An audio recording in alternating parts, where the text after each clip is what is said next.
Hello there, this is Greg Burrows, the SpuyDuyGuy. I just thought of that name. It's a little cheesy, we'll see if it sticks. And I'm a resident of Spuyten Duyvil section of the Bronx, which is the lower Riverdale, the lower westernmost section of the Bronx in New York City. I'm out here, I'm fortunate to be chatting with Rita Freed, who is a community garden person, a community a powerhouse who has started a rather extensive community garden here in Spuyten Duyvil on Kapok Street and up the Step Street, and all the way around the area. And she's also interested in keeping the streets clean and keeps plastic bags for us to throw litter. And just, I believe that the vibrant life of a city starts small and starts on the street.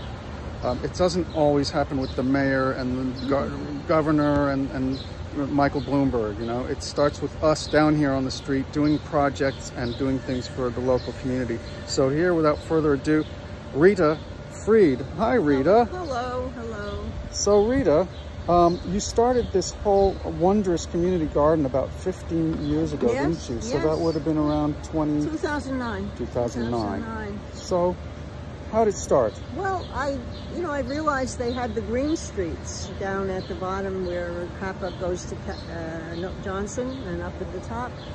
And over here, this is the back of the stores that are front on Knowles Crescent. And this is the back side. This was nothing but a place for the stores to dump their garbage. And the cliffs, which originally, before all the co-ops were built here, was a pine forest, I am told. That was all cut down. And there was nothing but bare rock cliffs with a tiny rim of dirt that would wash off them. And then the sidewalk. And bags, when I decided that maybe we could hold the garbage at bay if I started tending it, it made it look a little nicer.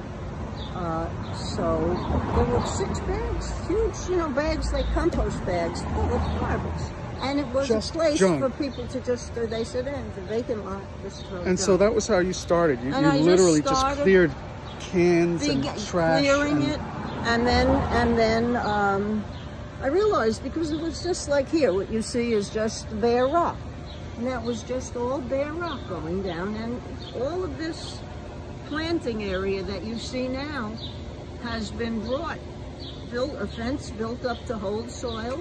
And then soil brought from everywhere, made out of compost, and it took 15 years to make plantable area and planted. Now a lot of what we have here is volunteers. It's Virginia creeper, which is fine.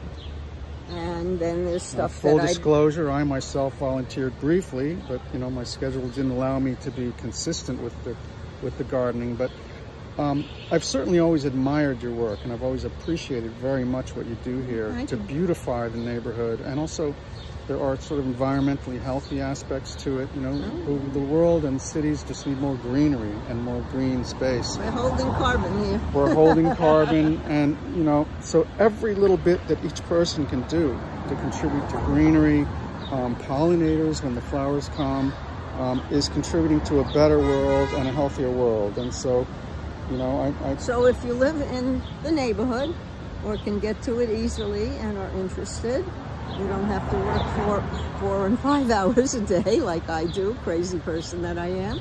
You can come and I'll show you how to work at your own convenience for half an hour or something, whenever you like. So now, let me just make it clear that this is not just something for retirees and older people like me and both of us here, but it's young people are super important for this because they're going to carry it on. So I was very pleased to hear that Rita has just brought in a new young volunteer, a high school student, I believe, right? Yes, this fellow saw my sign, see my email? Yeah, you can show that with my email so people can contact me. Make sure this is showing. It's looking, oh, my phone is in reverse, so it's backwards. You know what?